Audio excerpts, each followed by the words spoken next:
O yan na, for today's vlog nga pala ay susubukan natin itong napakasarap na pares dito lamang sa Santa Lucia. Sa halagang 60 pesos ay meron ka ng rice at meron ka ng pares. Ayan, at timplan tane, di nan tayo pang kalamansi at tsaka tane ibulosket ang pares tamuno ko.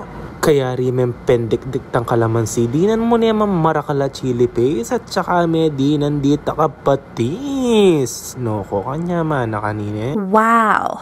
O yan, alin mo naman no ko karakal na sawog kanya man ha.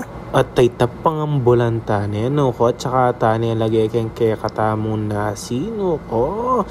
Tsaka muni kanan kanya man. At titapin kesan tinganan, no may bitin ka ken sabo, pwede ka manyad ulit. Nyataranat, pasyalan mo na ining jaw, mami, pares, kening Santa Lucia.